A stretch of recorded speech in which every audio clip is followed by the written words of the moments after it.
The blood on the axe handle was his own, though Marcus Brennan did not remember bleeding enough to leave such a mark. And when he looked closer in the failing light of the forest clearing, he realized it was not blood at all, but something carved deep into the worn wood, his initials, MB, etched with deliberate care into the grip of the massive weapon that had nearly taken his head off 3 times during the skirmish.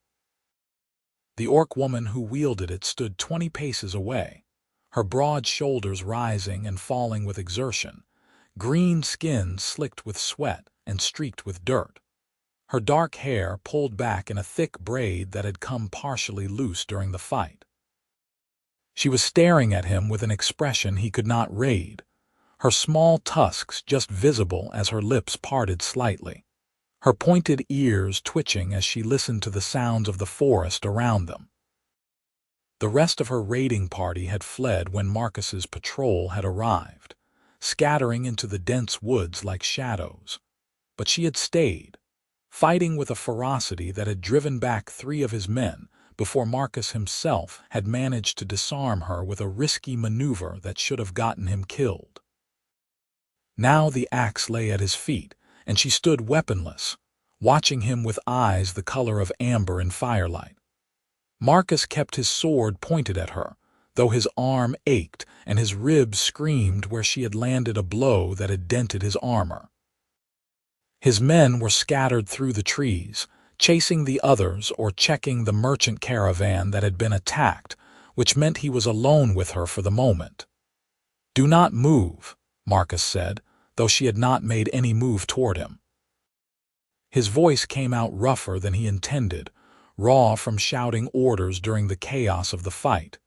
The orc woman said nothing. She simply stood there, that unreadable expression still fixed on him, and Marcus found himself glancing down at the axe again. The initials were definitely his, carved with precision that suggested someone had taken their time, had cared about getting them right. The weapon itself was old, the wood dark with age and use, the blade notched but well maintained. "Why do you have my initials on your weapon?" Marcus asked, the question escaping before he could think better of it. He should be binding her hands, should be calling for his men, should be doing anything except standing here asking questions about carvings on an axe. The orc woman's expression shifted slightly, something flickering across her face too quickly for him to identify. She lifted her chin, and when she spoke, her voice was deeper than he expected, rich and steady despite the circumstances. "Those are your initials." Marcus felt something cold settle in his stomach. "Marcus Brennan, MB, those are mine." She closed her eyes for a moment, and when she opened them again, there was something in them that might have been pain or might have been recognition or might have been something else entirely. "Then you are him," she said quietly. "You are the soldier from Millbrook, Millbrook." The name hit Marcus like a physical blow, dragging him back 5 years to a burning village, to screams in the night, to smoke so thick he could barely see, to the desperate evacuation as an orc warband had descended without warning. He had been younger then, barely 20, serving his first real deployment with the Border Patrol. He remembered chaos, remembered blood, remembered pulling survivors from burning buildings and fighting in the streets against green-skinned warriors who had seemed unstoppable in the darkness. "I was stationed there," Marcus said carefully, his sword arm beginning to tremble with the effort of holding the blade steady. 5 years ago, during the raid." The orc woman nodded slowly. "I was there also." She gestured at the axe with one hand, a careful movement that did not bring her any closer. "That weapon belonged to my father. He carried it in that raid. He died in that raid." Marcus tried to remember killing any orc warriors specifically, but the night was a blur of violence in his memory, faces blending together in the darkness and firelight. "I am sorry," he said, though the words felt hollow. He was not sorry for defending the village, not sorry for doing his duty, but he was sorry that war existed at all, sorry that people died, sorry that this woman had lost her father. "Do not apologize for surviving," the orc woman said, and there was no anger in her voice, only a kind of tired resignation. "My father made his choices. He rode with the war band willingly.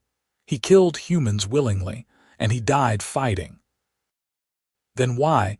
Marcus gestured at the axe with his free hand, confused. "Why my initials?"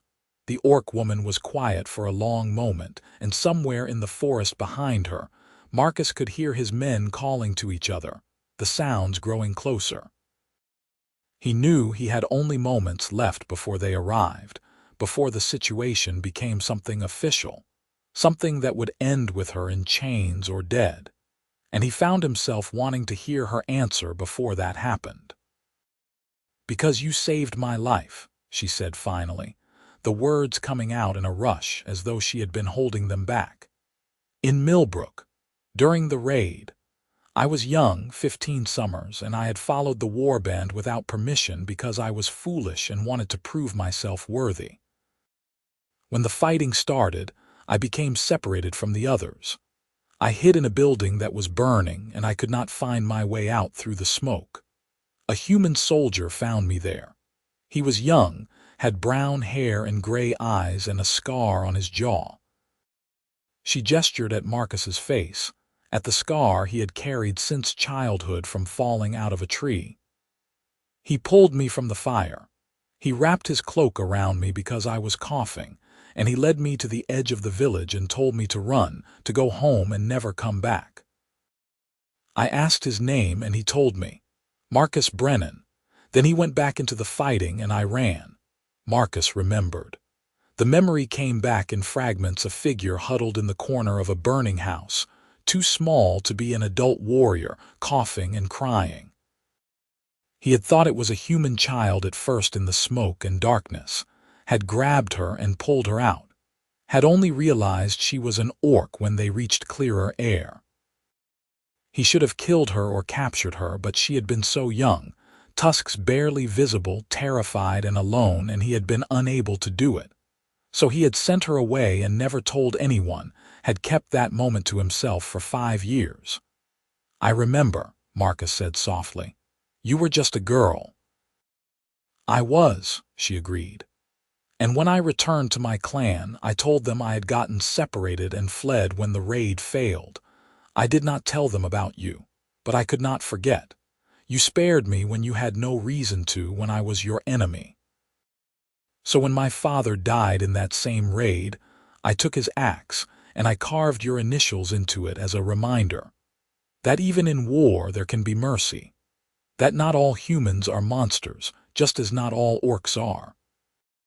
Footsteps crashed through the underbrush, and Marcus's men appeared between the trees, weapons drawn, their eyes fixing immediately on the orc woman. "Sir," one of them called, a young soldier named Peter. "Are you hurt? Should we bind the prisoner?" Marcus looked at the orc woman, at the axe lying between them, at the initials carved into wood that was older than his memory of that burning village. He made a decision that would probably haunt him, that might cost him his career, that felt right in a way he could not explain.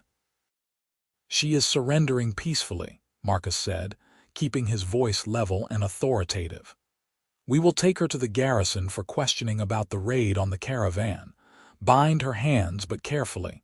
She is cooperating." The orc woman's eyes widened slightly, and Marcus saw understanding flash across her face. She was alive, at least for now, which was more than she would have been if he had told his men she had fought like a demon and needed to be dealt with harshly. She extended her wrists without protest, allowing Peter to tie them with rough rope, her gaze never leaving Marcus's face. "What is your name?" Marcus asked quietly as Peter worked. "Ursha," she said, "daughter of Urkoth." "Ursha," Marcus repeated, committing it to memory. He bent and picked up the axe, the weight of it surprising in his hands. It was heavier than it looked, the balance designed for someone with an orc's strength. He could see the initials clearly now in the fading daylight, carved with obvious care into the grip. "I will keep this safe," he told her. "It will not be lost or taken as a trophy." Something in Ursha's expression softened, though she said nothing. Peter finished binding her wrists and stepped back, looking to Marcus for further orders. The other soldiers were returning now, reporting that the rest of the orc raiders had escaped into the deep forest, that the caravan had suffered losses, but most of the merchants had survived. The march back to the garrison took 3 hours through darkening forest, and Marcus spent most of it watching Ursha walk ahead of him, her hands bound, her head held high despite her capture. She did not stumble or complain, moving with the steady endurance of someone accustomed to long travels. His men gave her a wide berth, eyeing her with the mixture of fear and disgust that most humans reserved for orcs, but they followed Marcus's orders and did not mistreat her. The garrison at Thornwood was a practical affair, a wooden fort with stone foundations that housed a rotating company of border patrol soldiers and served as a way station for travelers on the frontier road. The captain, a grizzled veteran named William Bartley, met them at the gate with a scowl that deepened when he saw Ursha. "An orc prisoner," Captain Bartley said, his tone making it clear what he thought of that. "Why did you not just kill her in the field, Brennan?" "She surrendered, sir," Marcus said calmly, meeting the captain's stare. "She may have information about the warband's movements about future raids. I thought she would be more useful alive." It was a reasonable enough explanation, and Captain Bartley grunted his reluctant acceptance. "Fine. Put her in the holding cell. We will question her in the morning, but if she causes any trouble, she is your responsibility." Marcus nodded and gestured for Peter to follow him. The holding cell was a small room in the lower level of the garrison's main building, stone-walled and secure, with a single barred window too narrow for even a child to slip through. It was not comfortable, but it was dry and had a simple cot and a bucket for necessities. Peter cut the ropes binding Ursha's wrists once she was inside, then quickly retreated, locking the heavy door behind them. Marcus waited until Peter's footsteps had faded up the stairs, then stepped closer to the barred window in the door. "Are you hurt?" he asked quietly. Ursha was rubbing her wrists where the ropes had chafed, but she looked up at his question, surprise evident on her face. "I am well enough," she said. "Why do you ask?"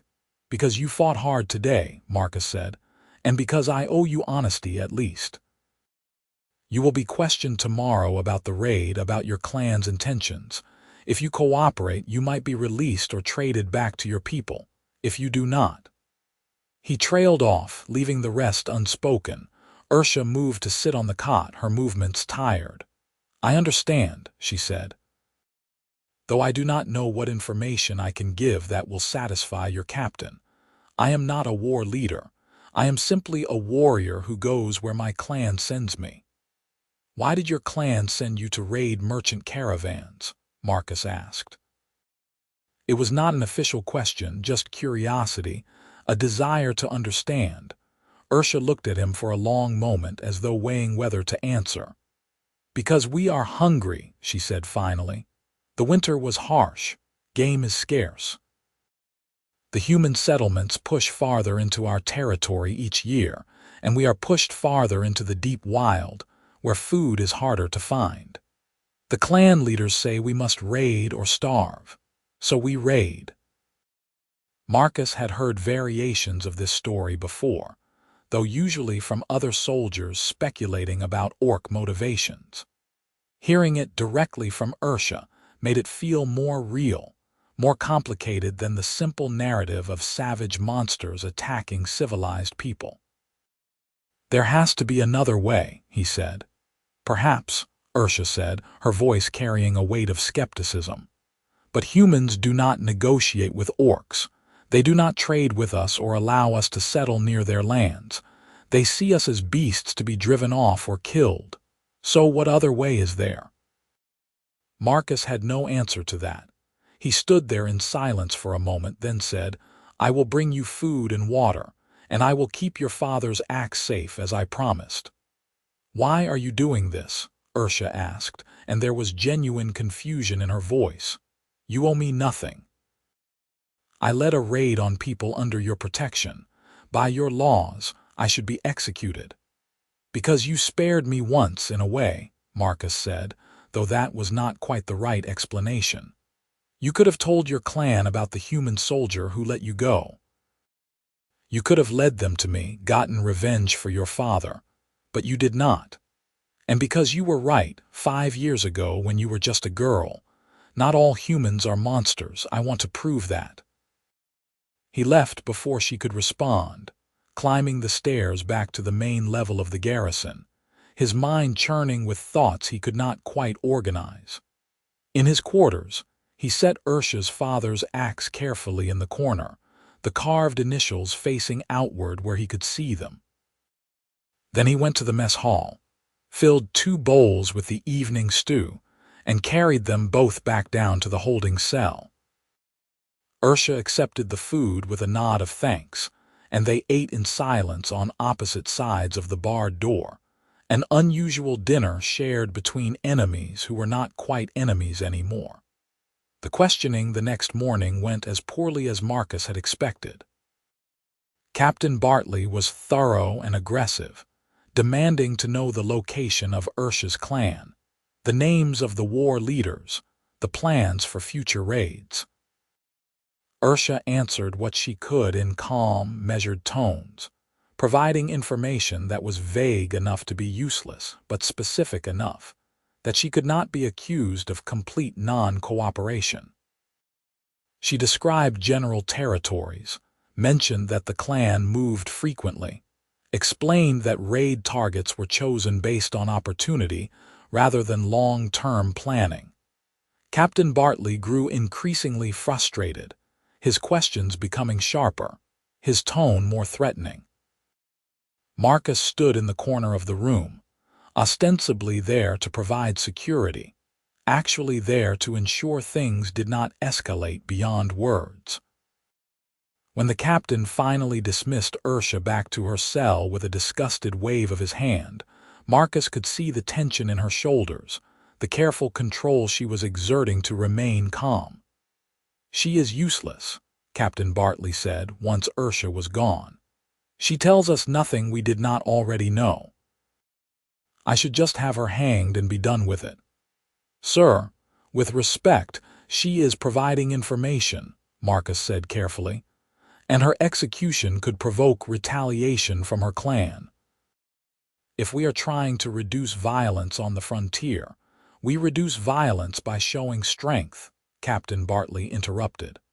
"By making it clear that there are consequences for attacking human settlements. You are too soft, Brennan. It will get you killed one day." He waved Marcus away dismissively.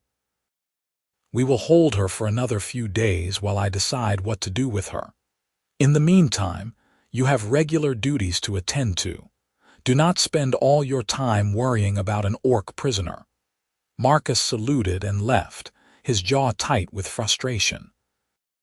He knew the captain was wrong, knew that executing Ursha would accomplish nothing except satisfying a desire for vengeance, but he was not in a position to countermand orders. All he could do was try to make Ursha's remaining time as bearable as possible, and hope that the captain's temper cooled enough for a more reasonable solution to present itself. Over the next several days, a pattern developed. Marcus brought Ursha her meals, stayed to talk with her through the barred window, and gradually learned pieces of her story. She had grown up in a clan that moved with the seasons, following game and avoiding human expansion. Her mother had died when she was young, leaving her father to raise her, teaching her to fight because that was the surest path to respect and safety in orcish society. She had siblings, 2 brothers and a sister, all older, all established warriors. She had been trying to prove herself worthy of the same respect when she had foolishly followed the raid to Millbrook and nearly died in the fire. In return, Marcus told her about his own upbringing on a small farm near the border, about joining the patrol because it was one of the few ways a farmer's son could earn a steady wage and see something of the world beyond crop fields. He told her about Millbrook, about the things he had seen that night that still visited his dreams sometimes, about the weight of taking lives even when it was necessary for survival. Their conversations were careful at first, both of them aware of the strangeness of the situation, of the fact that they were supposed to be enemies. But as the days passed, the carefulness faded, replaced by something more genuine. Marcus found himself looking forward to the time he spent at Ursha's cell, found himself thinking about her observations and questions long after he had returned to his other duties. On the 5th day of her captivity, Marcus arrived at the cell to find Ursha standing at the narrow window, her hands gripping the bars, her face turned toward the small rectangle of sky visible from her position. She looked tired, the lack of exercise and fresh air beginning to take a toll despite her strength. "The captain is making his decision tomorrow," Marcus said without preamble. He had heard the news from another soldier and had come directly to tell her. "He is leaning toward execution." Ursha did not turn from the window. "I expected as much," she said quietly. "Thank you for telling me, and for the kindness you have shown. It has meant more than you know." Marcus felt something twist in his chest, a desperate urgency he did not fully understand. "There has to be something I can do," he said. "Some argument I can make to change his mind." "You have done enough," Ursha said, finally turning to face him. "You gave me 5 years more of life than I might have had. You treated me with dignity when others would not have." "That is not nothing, Marcus Brennan." "It is not enough," Marcus said, the words coming out more vehement than he intended. "You do not deserve to die for trying to feed your people. This is wrong." Ursha moved closer to the door, her amber eyes studying his face. "You care about justice," she said, and it was not a question. "Even when it is complicated, even when it costs you." "I care about doing what is right," Marcus said, "and this is not right." They stood there in silence for a long moment, and Marcus became acutely aware of how close they were despite the barred door between them, of the way the lantern light caught the green of her skin and made it seem to glow, of the small tusks that jutted from her lower jaw and somehow made her face more interesting rather than frightening. He had stopped seeing her as an orc somewhere along the way, had started seeing her simply as Ursha, a person with thoughts and feelings and a history that mattered. "If I help you escape," Marcus said slowly, the idea forming as he spoke, "where would you go?" Ursha's eyes widened. "You cannot be serious. You would be branded a traitor. You would lose everything." "Maybe," Marcus agreed, "but you would be alive. Where would you go?" he repeated.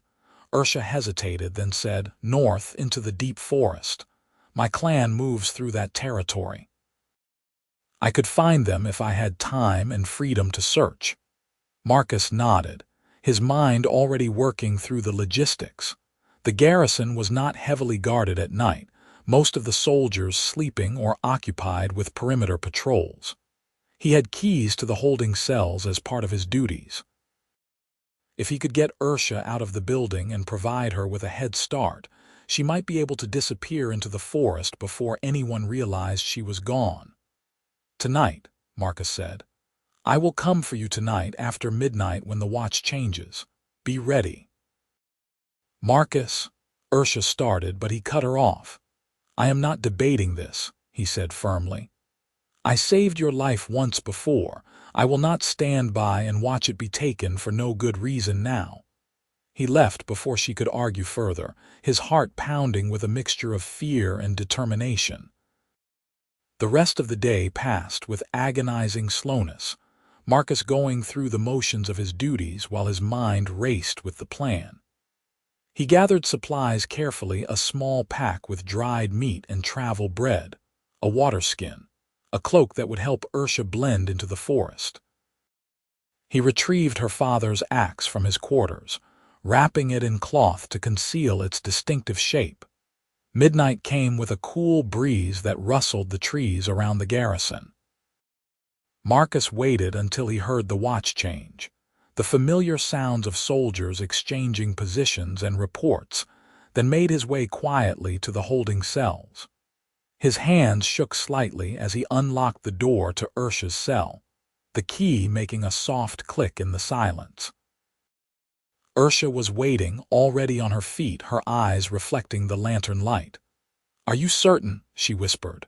"No," Marcus admitted, "but I am doing it anyway. Come on."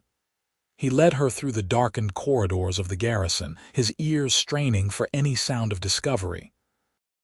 They made it to a side door that led to the storage sheds without incident, and Marcus eased it open, peering out into the night. The nearest guard was a distant figure on the wall, his attention focused outward on the forest rather than inward on the garrison grounds. "There is a gap in the patrol route on the north side," Marcus whispered, handing Ursula the pack and the wrapped axe. "You will have maybe 5 minutes between when one guard passes and the next arrives. Use that time to get over the wall and into the trees. Once you are in the forest, head northeast. That will take you away from the road and toward the deep wild." Ursula took the supplies, her fingers brushing his for a moment. "Why are you doing this?" she asked again, and this time there was something different in her voice, something almost vulnerable. Marcus met her eyes, and the truth came to him with startling clarity. "Because somewhere in the last 5 days, I stopped thinking of you as the enemy and started thinking of you as someone I could not bear to lose." The words hung in the air between them, heavy with meaning. Ursula's expression shifted through a dozen emotions too quickly for Marcus to track, landing finally on something that looked like wonder mixed with pain. "I will not forget this," she said softly. "Any of this. You have given me my life twice now, Marcus Brennan. That is a debt I can never repay." "I do not want repayment," Marcus said. "I want you to survive, to live. That is enough." Ursula reached through the doorway and touched his face, her palm warm against his cheek, her green skin dark in the shadows. The gesture was brief, over almost before it began, but Marcus felt it like a brand, marking him with something he could not name. Then she was gone, slipping out into the night with the silence of someone who had learned to move through dangerous places unseen. Marcus watched until she disappeared over the north wall, his heart in his throat, then closed the door and made his way back to his quarters as quietly as he had left them. The alarm went up at dawn when the morning guard discovered the empty cell. Captain Bartley was furious, raging through the garrison and demanding to know how a prisoner had escaped, who had been responsible for security, who had last checked on the cell. Marcus endured the questioning along with everyone else, his face carefully blank, his answers truthful within the limits of what he revealed. Yes, he had brought the prisoner her dinner the previous evening. No, he had not noticed anything unusual. No, he did not know how she might have obtained a key or overpowered the lock. The investigation continued for days, but without clear evidence of foul play beyond the obvious fact that someone must have helped Ursula escape. Captain Bartley could do little except tighten security and send out search patrols. Those patrols found no trace of Ursula, which did not surprise Marcus. She was in her element in the deep forest, and she had a head start that would be nearly impossible to overcome. Life at the garrison returned to its normal rhythms, but Marcus found himself changed in ways he could not fully articulate. He went on patrol, stood his watches, performed his duties with the same competence as always, but part of his mind was always elsewhere, wondering if Ursha had made it back to her clan, if she was safe, if she ever thought about him the way he found himself thinking about her. Weeks passed, then a month. Summer settled over the frontier with heavy heat and long days. Marcus was assigned to escort a supply caravan to one of the outlying settlements, a routine task that took him several days' travel from Thornwood. The settlement, a collection of farmsteads clustered around a fortified meeting house, was dealing with the aftermath of a minor orc raid, some livestock stolen, a barn burned, no deaths but plenty of fear and anger. Marcus helped organize the farmers into better defensive positions and left them with what advice he could about watches and warning systems. On the return journey, his small group, just him and 2 other soldiers, stopped to make camp in a clearing beside a stream. It was good terrain, defensible and with clear sightlines, and they settled in for the night with practiced efficiency. Marcus was taking the first watch, sitting with his back against a tree and his eyes on the forest, when he heard a sound that did not belong to the normal nighttime chorus of insects and small animals. It was faint, barely there, but it triggered the instincts he had honed over years of frontier service. He rose silently, his hand on his sword, and moved toward the source of the sound. What he found made his breath catch. Ursha was crouched in the shadows at the edge of the clearing, her father's axe strapped across her back, her eyes fixed on him with an intensity that made his pulse quicken.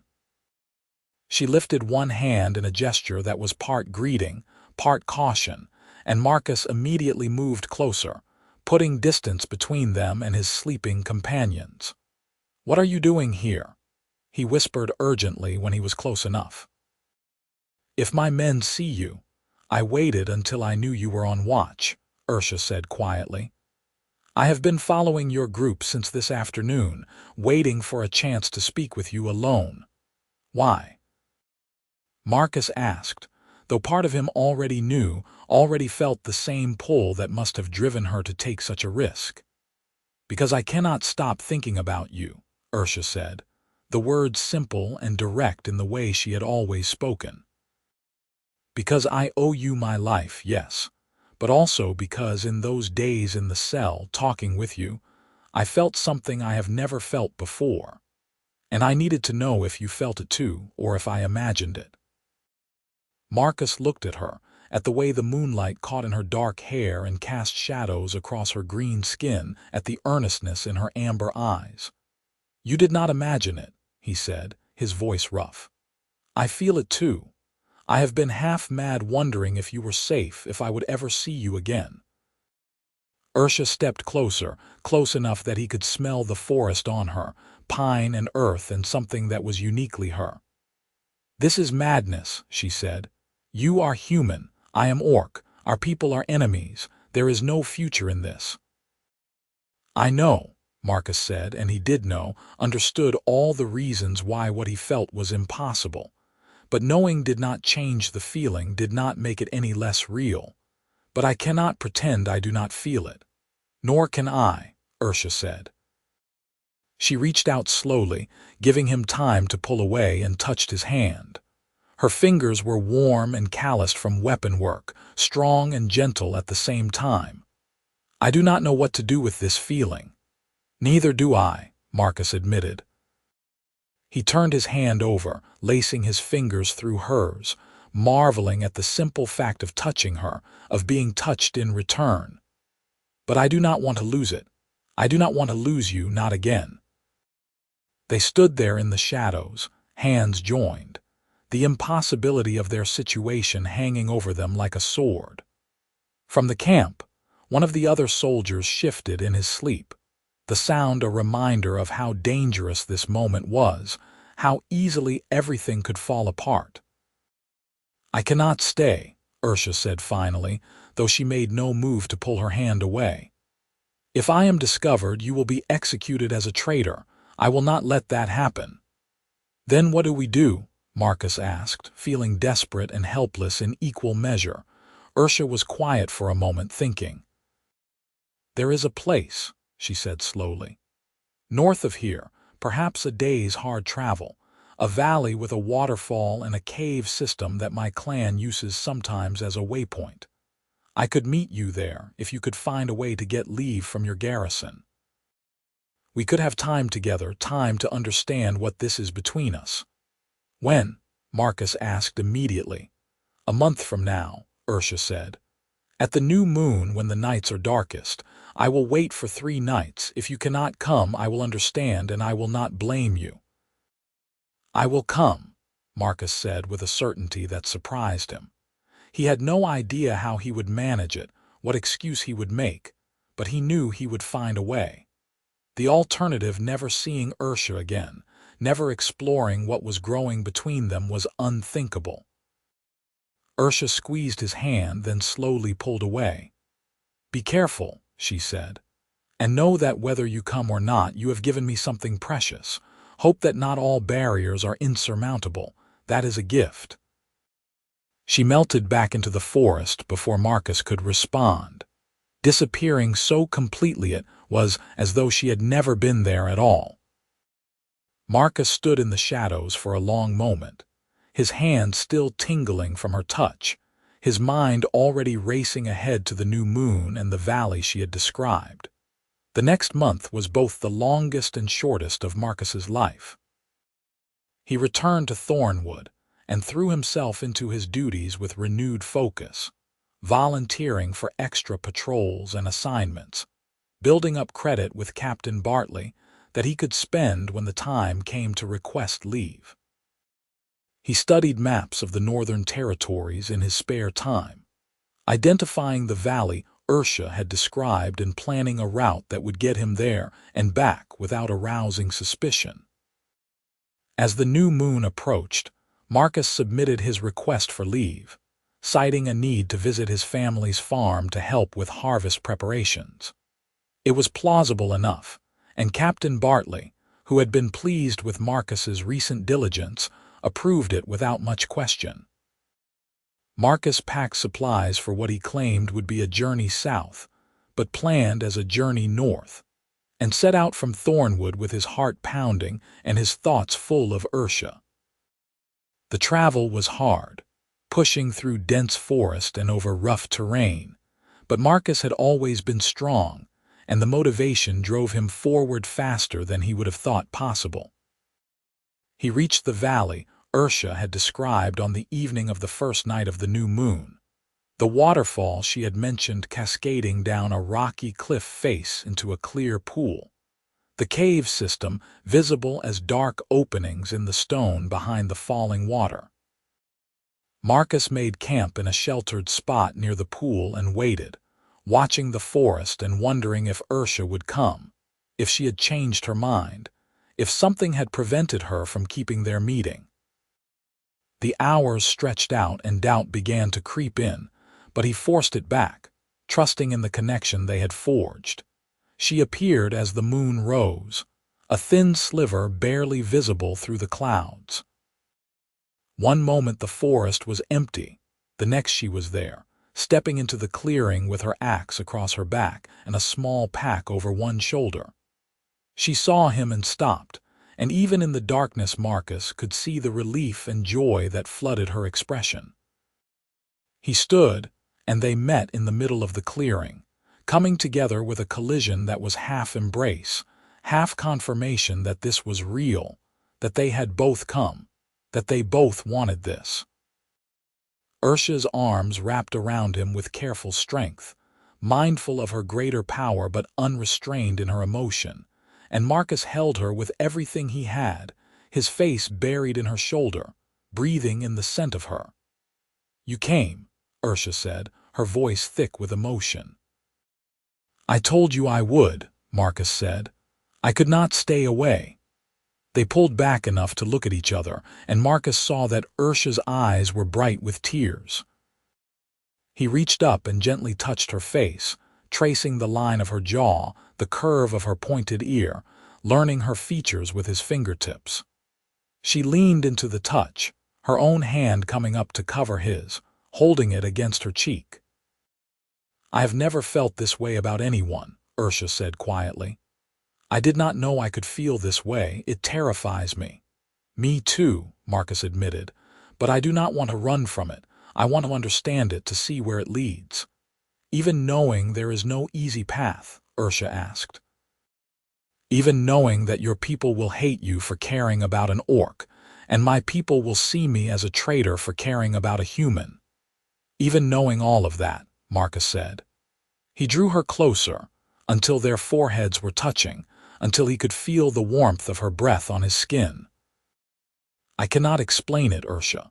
I only know that when I am with you, everything feels right in a way nothing else in my life ever has." Ursha made a sound that was half laugh, half sob. "You are either very brave or very foolish, Marcus Brennan." "Probably both," Marcus said. And then he kissed her, closing the last distance between them and pressing his lips to hers. It was tentative at first, both of them uncertain, her tusks making it different from any kiss Marcus had experienced before. But they adjusted, learning the shape of each other, the taste and feel. Ursha's arms tightened around him, and Marcus lost himself in the sensation, in the reality of holding her and being held in return. When they finally broke apart, both breathing hard, Ursha smiled, and it transformed her face, made her beautiful in a way that had nothing to do with conventional standards and everything to do with the openness of her expression, the joy in her eyes. They spent the night talking, sitting by a small fire Marcus built, sharing stories and dreams and fears. Ursha told him about her clan, about the complex politics and traditions that governed Orcish society, about her struggles to find her place as a warrior woman in a culture that valued strength, but often dismissed female fighters as aberrations. Marcus told her about his family, about the farm he had left behind and the parents who had been disappointed when he chose the patrol over continuing the family trade, about his hopes for a future that did not involve constant violence and fear. As dawn approached, they knew their time was running short, but neither wanted to be the first to acknowledge it. Finally, as the sky began to lighten in the east, Ursha said, "We cannot keep meeting like this. It is too dangerous, too difficult." Marcus felt his heart sink, thinking she was ending things before they had truly begun, but she continued, "We need a better solution, a place where we can be together without risking discovery every time." "What are you suggesting?" Marcus asked. Ursha hesitated, then said, "There are places on the frontier, far from both human and orc settlements, where people who do not fit anywhere else sometimes make their homes. Outcasts, exiles, those who have chosen a different path. I have heard of such places, though I have never seen one myself. If we could find one, or create one, we could build a life there. Together." The idea was radical, possibly insane, but it seized Marcus's imagination immediately. A place where they could simply be together, without the weight of their people's hatred and suspicion, without constantly hiding and sneaking around. It would mean leaving behind everything they knew, but what did he have to lose? A job that was slowly grinding away his soul, a society that saw him as nothing more than a weapon against the orc threat, a life of following orders he increasingly disagreed with. "Yes," Marcus said. "Let us do it. Let us find a place of our own." Ursha's expression was a mixture of hope and disbelief. "You would truly give up your life as a human soldier to be with me?" "I would," Marcus said without hesitation. "I have been giving up pieces of myself to that life for years. This would not be a sacrifice. It would be choosing something better, something real." They made plans as the sun rose, deciding to search for a suitable location in the deep frontier, far enough from established settlements that they would be left alone, but accessible enough that they could travel to trade posts if needed for supplies. They agreed to meet again in 2 weeks at the valley, each of them using the intervening time to gather resources and information. Parting was difficult, made bearable only by the promise of reunion. Marcus kissed Ursula one more time, trying to memorize the feel of her, the taste, the way she fit perfectly against him despite or maybe because of their differences. Then he forced himself to turn away, to begin the journey back to Thornwood and the life he was increasingly certain he would be leaving behind. The 2 weeks crawled by with agonizing slowness. Marcus continued his duties, but his mind was elsewhere, planning and calculating. He began quietly selling his possessions, keeping only what he could carry and what would be useful in the wilderness. He studied maps more intently, identifying areas that might suit their needs. He gathered supplies carefully, a little at a time so as not to arouse suspicion: tools, seeds, preserved food, weapons and armor he could justify as personal equipment. When he requested another leave, this time claiming he needed to visit a friend in one of the eastern settlements, Captain Bartley was less accommodating. "You are taking a lot of time away lately, Brennan," the captain said, his eyes narrowed with suspicion. "Is everything all right?" "Yes, sir," Marcus said, keeping his voice level. "Just personal matters that need attending to. I will be back within a week." Captain Bartley studied him for a long moment, then grunted his approval. "See that you are, and when you return, we need to talk about your future here. You have been a good soldier, but I sense your heart is not in it anymore. If you want to resign your commission, I will not stop you, but I need to know where you stand." Marcus saluted, grateful that the captain had given him an opening he had not expected. "I understand, sir. We will talk when I return." He left Thornwood that same day, his pack heavier than before with the supplies he had gathered, his heart lighter with anticipation. The journey to the valley seemed shorter this time, familiarity making the route easier to navigate. He arrived a day early and spent the time exploring, identifying a game trail that led deeper into the wilderness, finding signs of fresh water and abundant wildlife that suggested the region could support a small homestead. Ursula arrived precisely when she had said she would, appearing at sunset with her own pack, and a smile that made Marcus's chest ache with how much he had missed her. They embraced without words, holding each other until the urgency of reunion mellowed into the simple comfort of being together. "I have news," Ursula said as they sat by the fire that night. "I have left my clan, officially. I told them I was going to seek my fortune in the deep wild, that I needed to forge my own path. They were not pleased, but they accepted it.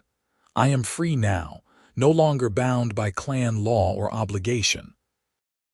Marcus stared at her, understanding the magnitude of what she had done. "You gave up your family for this, for me." "I gave up a family that never fully accepted me," Ursula corrected gently. "And I chose to build something new with someone who sees me as I truly am. That is not a sacrifice. That is a choice I make gladly." Marcus kissed her then, deeply and thoroughly, trying to convey everything he felt: gratitude and love and wonder that this incredible woman had chosen him. When they finally broke apart, he said, "I am leaving the patrol. My captain practically gave me permission. I will not go back." "So we are both free," Ursula said, wonder in her voice. "Free to make our own path." They spent the next several days exploring the area around the valley, searching for the perfect location to build their new life. They found it 3 days north, in a smaller valley nestled between protective hills, with a stream running through it and a flat area that would be ideal for a cabin and garden. The forest around it was thick with game signs, and the nearest human settlement was at least a week's travel away, the nearest orc territories even farther. "Here," Marcus said, standing in the center of the flat area and turning in a slow circle. "This is where we start. Ursula joined him, her hand finding his. "Here," she agreed. They began building immediately, working from dawn until dark, using tools Marcus had brought and materials from the forest around them. Ursula's strength was a revelation, allowing her to move logs and stones that would have required multiple men, while Marcus's knowledge of construction ensured their cabin would be sound and well designed. They worked well together, developing a rhythm that felt natural, each anticipating what the other needed, supporting and complementing each other's efforts. The cabin rose slowly over the following weeks, taking shape from rough logs and careful planning. It was not large, just a single room with a sleeping area, a cooking space and a storage loft, but it was solid and tight and theirs. They chinked the gaps between logs with mud and moss, built a stone fireplace that drew properly and provided both heat and cooking capability, fashioned a door from split planks that fit snugly in its frame. While Marcus worked on the cabin, Ursula hunted and foraged, providing fresh meat and identifying edible plants that would supplement their supplies. She taught Marcus to recognize the signs of game movement, to set snares that were efficient and humane, to process meat and preserve it for later use. Marcus taught Ursula to read and write in the common tongue, something she had never learned, sitting with her by firelight as she carefully formed letters with a charcoal stick on smooth bark. They grew closer with each passing day, learning each other's bodies as well as minds, discovering the ways they fit together despite their physical differences. Marcus marveled at Ursula's strength, and the gentleness with which she wielded it, at the green of her skin, and the way it seemed to glow in certain lights, at the small tusks that he had once found strange but now saw as beautiful because they were part of her. Ursula told him she loved his hands, clever and capable, his eyes that were kind even when he was being serious, the scar on his jaw that she traced with her fingers as they lay together.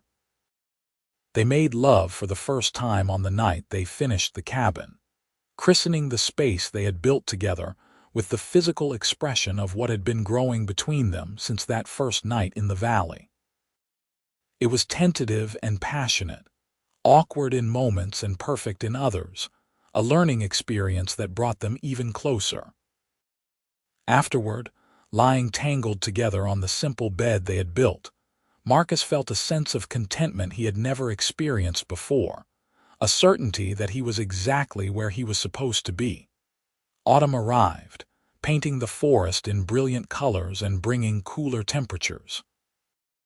Marcus and Ursula worked to prepare for winter, building up stores of food, cutting and stacking firewood, making improvements to the cabin to ensure it would be warm and dry during the harsh months ahead. They planted a garden with seeds Marcus had brought, late-season crops that would give them a head start for the following spring. It was hard work, harder than anything Marcus had done in the patrol, but it was work that mattered, that built something instead of tearing it down.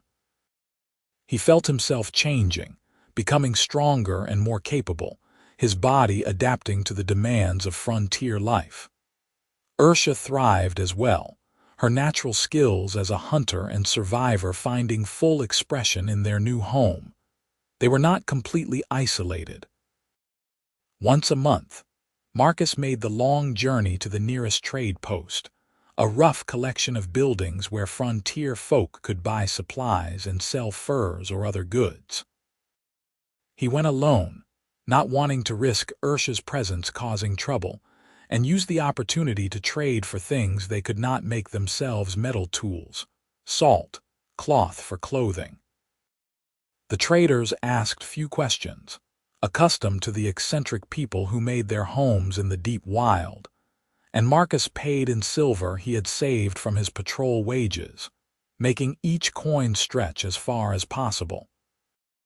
On one of these trips, Marcus encountered another patron at the trade post who recognized him, a former soldier from another garrison who had also left the patrol to seek a different life. They shared a drink and stories, and the man mentioned hearing rumors about the escaped orc prisoner from Thornwood, about how some believed she had been helped by someone on the inside, about how Captain Bartley had been furious when Marcus had never returned from his leave. "You are that Marcus Brennan, are you not?" the man said, his eyes knowing. "The one who disappeared about the same time the orc woman did."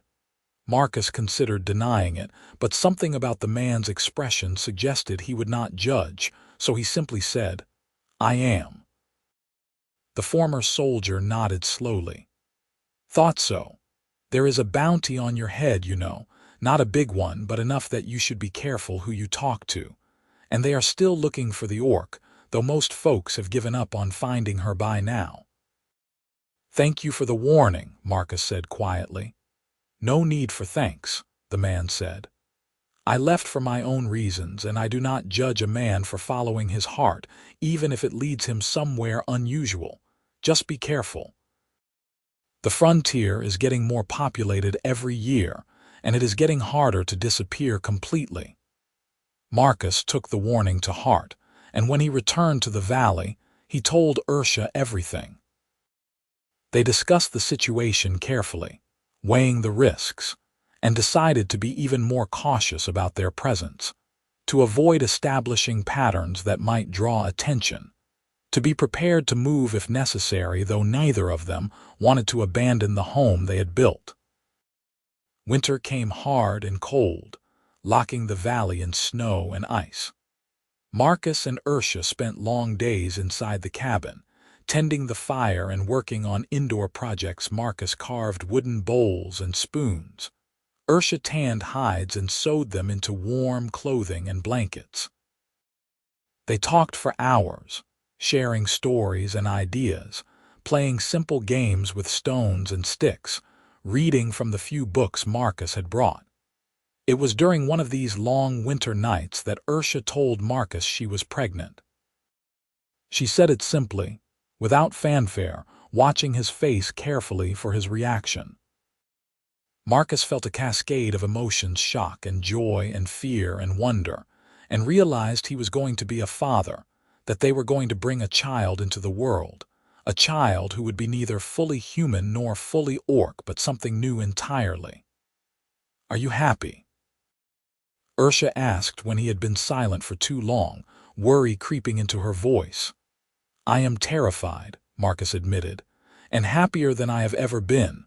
"How is this possible?" Ursha smiled, the expression radiant. "I do not know. I did not know humans and orcs could have children together. But I am glad. This child will be ours, a symbol of what we have built here." They spent the rest of the winter preparing for the baby, building a cradle from smooth wood, sewing tiny clothes from the softest hides, discussing names and possibilities. Ursha grew rounder as the months passed, her body changing in ways that fascinated and amazed Marcus. He was protective and attentive, taking on more of the physical work to spare her, though she insisted she was perfectly capable and continued to hunt and work until her size made it impractical. Spring arrived with melting snow and the return of green to the forest. Ursha's time drew near, and Marcus was beside himself with worry, knowing nothing about childbirth and having no one to turn to for help. Ursha, by contrast, was calm, trusting in her body's knowledge and in the natural process. When her labor began, Marcus stayed with her, holding her hand and bringing her water, feeling helpless and small in the face of what she was going through. It was long and difficult, and there were moments when Marcus feared he would lose both Ursha and the child, but she was strong, stronger than he had imagined. And when the baby finally came, crying lustily and waving tiny fists, Marcus wept with relief and joy. The baby was a girl, her skin a lighter shade of green than Ursha's, her ears slightly pointed, her features a blend of both her parents. She had no tusks yet, though Ursha said they might develop as she grew, and her eyes were gray like Marcus's. She was perfect and impossible and utterly theirs. They named her Emma, after Marcus's grandmother, with the middle name Urca in the Orcish tradition after Ursha's mother. Emma Brennan, citizen of nowhere, daughter of two worlds. Marcus held her with shaking hands, marveling at how small she was, how fragile, how completely she had captured his heart in an instant. The months after Emma's birth were exhausting and wonderful. Marcus and Ursha took turns caring for her, learning together how to be parents, making mistakes and celebrating small victories. Emma grew quickly, stronger than a human baby, hitting milestones early. By 6 months she was crawling, by 10 months she was walking, her hybrid vigor giving her advantages of both her parents' peoples. They fell into a new rhythm, their life in the valley expanding to include Emma's needs and presence. Marcus built a larger bed to accommodate all three of them, fashioned toys from wood and cloth, told stories to his daughter even though she was too young to understand the words. Ursha sang to Emma in the Orcish language, old songs about warriors and honor, her voice surprisingly melodious. Emma was nearly a year old when they had their first real visitor. Marcus was working in the garden when he heard a sound from the forest, looked up to see a figure emerging from the trees. His hand went to the axe at his belt, Ursha's father's axe, which he had taken to carrying, but he relaxed slightly when he saw it was a single traveler, an older human man with a weathered face and kind eyes. "Hello, the house," the man called, stopping a respectful distance away. "I mean no harm. Just a traveler looking for a place to rest for the night." Marcus studied him carefully, noting the worn but well-maintained gear, the lack of weapons beyond a simple knife. "You are far from any settlement," Marcus said cautiously. "As are you," the man observed. "I am Walter, a wanderer and trader. I have been walking the frontier for more years than I care to count, and I have learned to recognize when people want to be left alone. I will not intrude if you prefer, but I would appreciate a spot by your fire and perhaps a meal in exchange for news from the wider world." Marcus glanced back at the cabin, where Ursha would be watching from the window, Emma in her arms. He made a decision, trusting his instincts about the old man. "You can stay," he said, "but I should warn you, my family is not typical." "I did not expect typical this far into the wild," Walter said with a smile. Marcus led Walter to the cabin, and the old man's eyes widened when he saw Ursha emerge with Emma. To his credit, Walter recovered quickly, his surprise giving way to a warm smile. "Well now," he said, "that is indeed not typical. A pleasure to meet you both." Ursha nodded cautiously, her protective instincts strong with Emma in her arms, but she accepted Walter's presence when Marcus indicated it was all right. They shared a meal that evening, and Walter kept his word, sharing news from the settlement's political changes, new governors appointed, increased tensions with various Orc clans in the south, stories of other frontier folk doing interesting things. "There is talk of a pardon program," Walter said as they ate, "for soldiers who deserted during the last few years. The new governor in the Eastern Territories is trying to reduce tensions, find ways to bring people back into society rather than leaving them as outlaws. I do not know if it extends to someone in your situation," he glanced at Marcus, "but it might be worth looking into."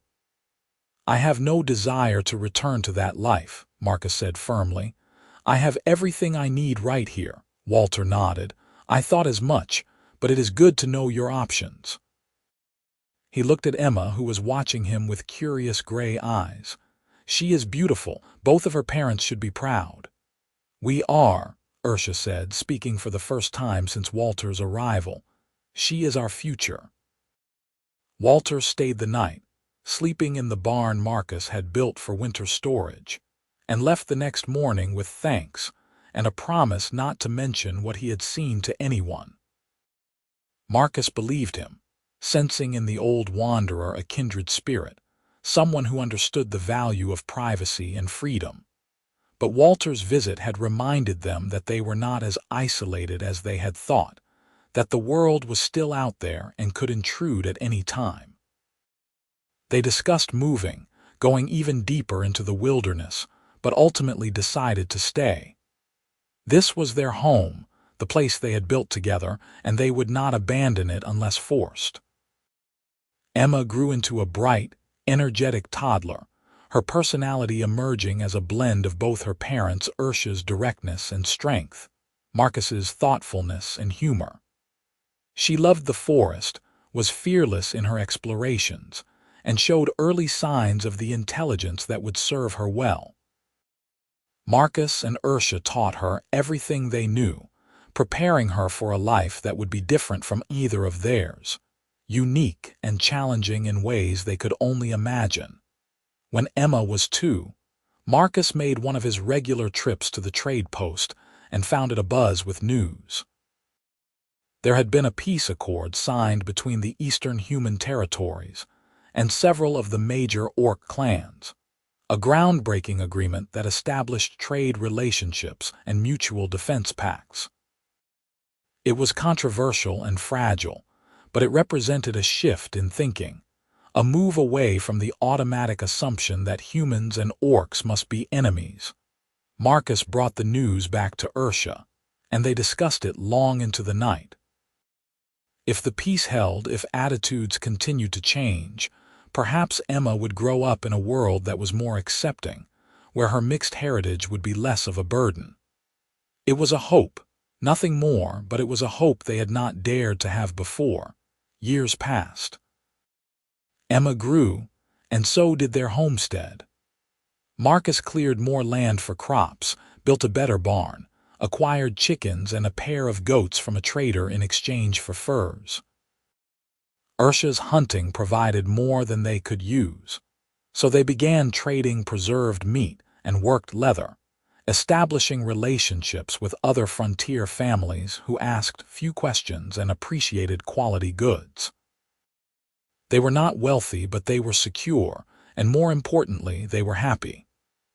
Emma thrived, learning to read and write, to track and hunt, to tend the garden and care for the animals. She knew she was different, knew her mother was an orc and her father human, and Marcus and Ursha never hid the challenges that would likely bring.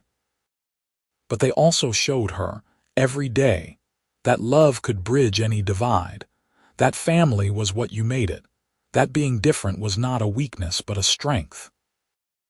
On Emma's 5th birthday, Marcus gave her a special gift, a small knife with her initials carved into the handle, made from the finest steel he could acquire. "Every person on the frontier needs a good knife," he told her, "and every knife should carry the mark of its owner."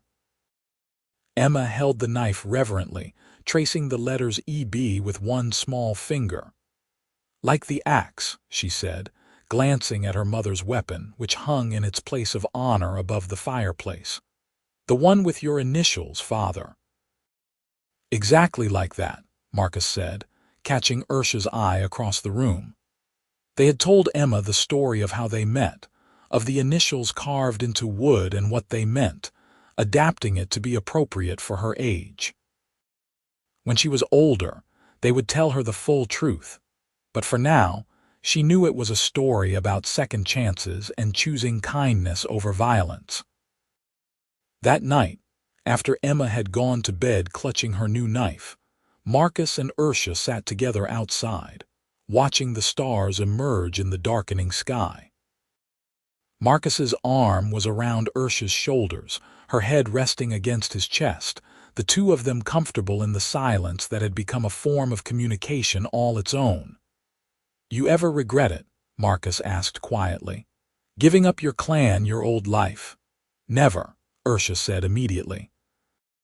"This is the life I was meant to have. You and Emma are my clan now, my whole world. What about you? Do you miss being a soldier?" Marcus considered the question seriously. "Sometimes I miss the camaraderie, the sense of purpose." But then I look at what we have built here, at our daughter sleeping in the cabin we made with our own hands, and I know I made the right choice. This is real in a way that life never was. This matters." Ursha turned to kiss him, soft and sweet, a reaffirmation of everything they were to each other. "I love you, Marcus Brennan." "I love you, Ursha," Marcus replied.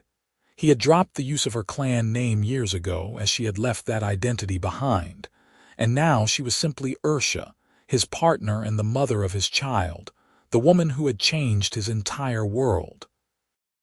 More years passed in a rhythm of seasons and growth. Emma turned 10, then 12, growing tall and strong, her orcish heritage giving her a physique that was powerful but not as extreme as her mother's. She was smart and kind, with a quick wit and a sense of justice that reminded Marcus of himself. She had friends among the other frontier children, met during infrequent trips to the trade post or visits from neighboring families. And while she faced some prejudice and curiosity, she handled it with grace that made her parents proud. When Emma was 13, a traveling scholar came through the area, a woman who had dedicated her life to studying the frontier and the various peoples who lived there. She met Emma at the trade post and was fascinated by her, asking permission to document her existence as evidence that humans and orcs could not only coexist, but create new life together. Marcus and Ursha were wary, protective of their privacy, but they also recognized the potential value of Emma's story. They allowed the scholar, a woman named Dr. Helena Ortega, to visit their homestead and interview them. Dr. Ortega was respectful and genuinely interested in understanding rather than exploiting, and over the course of several days, she recorded their history, their experiences, the challenges and joys of their life together. "You have created something remarkable here, Doctor," Ortega said on her last evening with them. "A model for what the future could be if we can overcome our prejudices and fears. Emma represents hope, a bridge between peoples that have been at war for generations." "Emma is our daughter," Ursha said firmly, "not a symbol or a bridge. She is a person with her own life to live." "Of course," Dr. Ortega agreed quickly. "I did not mean to reduce her to an abstract concept, but you must see the significance of what you have done, the example you have set." Marcus and Ursha did see it, though they were uncomfortable with the attention. They had built their life to escape the judgments and restrictions of their respective societies, not to become examples for others. But they also understood that by Emma's very existence, they had made a statement, whether they intended to or not. Dr. Ortega left with her notes and their permission to publish her findings, though they insisted that their specific location remain confidential. She promised to send them a copy of her work when it was completed, and they trusted she would keep her word. Emma entered her late teens, and the question of her future became more pressing. She had grown up on the frontier, knew how to survive and thrive in the wilderness, but Marcus and Ursha wanted her to have choices they had never had. They saved what money they could, planning to send her to one of the larger towns if she wanted to pursue education or a trade, but Emma surprised them by expressing no desire to leave. "This is my home," she said when they broached the subject. "Everything I need is here. Why would I want to go somewhere people will see me as a freak or a curiosity? Here, I am just Emma." Marcus understood the sentiment, even as part of him wished his daughter could experience more of the world. But he also knew that true happiness came from being comfortable with who you were, not from conforming to others' expectations. If Emma was happy on the frontier, that was enough. When Emma was 16, she met a young man at the trade post, the son of a frontier family that lived 2 valleys over. His name was Jacob, and he was kind and hardworking, unfazed by Emma's mixed heritage. They began a courtship of sorts, Jacob making the long journey to visit Emma at the homestead, Marcus and Ursula watching carefully to ensure he treated their daughter with respect. Jacob was patient and genuine, and over the course of a year it became clear that he and Emma cared deeply for each other. When Jacob asked Marcus and Ursula for permission to marry Emma, they gave it, pleased that their daughter had found someone who loved her for who she was. The wedding was a small affair, held at the homestead with just a few families from the surrounding area in attendance. There was no official ceremony, no legal recognition in any human or orcish society, but Marcus officiated, speaking words about love and commitment and building a future together. Emma wore a dress Ursula had sewn, green fabric that honored her heritage, and she was radiant with happiness. Watching his daughter marry, Marcus felt the full weight of time and change. It seemed impossible that the frightened young soldier who had pulled an orc girl from a burning building 20 years ago could have become a father giving away his daughter, standing beside the orc woman he loved, surrounded by a community that had accepted their unusual family. Yet here he was, and it felt right. Emma and Jacob built their own homestead near Marcus and Ursula's, creating a small community of their own. Within a few years they had children, and Marcus and Ursula became grandparents to babies who were mostly human but carried orcish traits in their strength and resilience. The family grew and thrived, a testament to the power of love to overcome any barrier. Marcus was in his 50s now, his hair graying, his body bearing the marks of years of hard work. Ursula was aging too, though orcs aged differently than humans, her strength still formidable even as the years accumulated. They had built a good life, raised a daughter who had become a remarkable woman, created a legacy that extended beyond just their own existence. One evening, sitting on the porch they had added to the cabin years ago, watching the sun set over the valley they had made their own, Marcus picked up the axe that was leaning against the wall, Ursula's father's axe, the weapon that had started everything. He traced the initials carved into the grip, MB, still visible after all these years. "You remember when I asked you what these meant to you?" Marcus said, looking at Ursula. "Of course," Ursula said, a small smile playing at her lips. "You had just disarmed me in the forest. You were trying to decide whether to kill me or capture me. And you told me about the soldier who saved you in Millbrook," Marcus continued. "About how you carved his initials into your father's weapon as a reminder that mercy existed even in war." "I never thought I would see you again," Ursula said softly. "Never imagined that the boy who showed me kindness would become the man I built a life with." Marcus set the axe aside and took Ursula's hand, their fingers intertwining as naturally as they had that first night in the forest clearing. "These initials changed both our lives," he said. "A small act of carving, preserving a memory, led to everything we have now." "Not the carving," Ursula corrected gently. "The mercy that inspired it, the choice you made to see me as a person worth saving even when I was your enemy. That is what changed our lives." Marcus thought about all the choices that had led them to this moment, his decision to spare a young orc girl, Ursula's choice to remember his name, his choice to help her escape execution, her choice to seek him out in the forest, both of their choices to build something together despite the impossible odds. Each choice had been a small act of courage or compassion or faith, and together they had woven a tapestry of a life neither could have imagined. "I would make the same choices again," Marcus said. "Every single one, even knowing how hard it would be.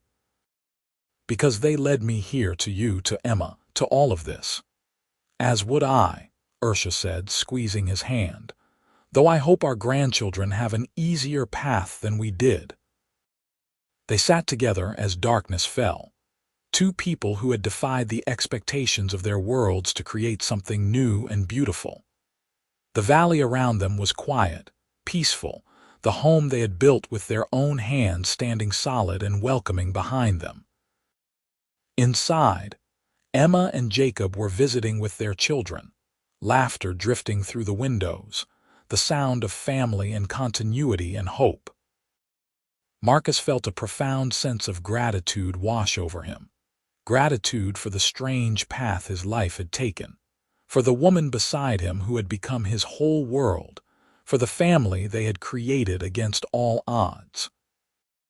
He thought about the young soldier he had been, frightened and uncertain in a burning village, making a choice that seemed small at the time but had rippled out to change everything. "Thank you," he said quietly to Ursula. "For what?" she asked, though her eyes suggested she already knew. "For being brave enough to seek me out," Marcus said. "For taking the risk. For believing that what we felt was worth fighting for. I do not know if I would have had that courage without you." Ursula leaned her head on his shoulder, a gesture that had become habit over the decades. "We gave each other courage," she said. "That is what love does. It makes us braver than we could be alone." They watched the stars emerge, familiar constellations that they had observed together thousands of times, markers of the seasons and years that had passed. Tomorrow would bring new challenges, as every day did, but they would face them together, as they always had. The initials carved into the axe had been a symbol of mercy and memory, but they had become something more over the years, a symbol of connection, of the invisible threads that bound people together across differences, of the power of small acts of kindness to create ripples that extended far beyond their initial moment. Those initials had been a question asked in a forest clearing, and the answer had been a lifetime of love and partnership and family. Marcus, Brennan, and Ursula had built a world of their own, a small corner of peace in a frontier that was still learning to bridge the divides between peoples.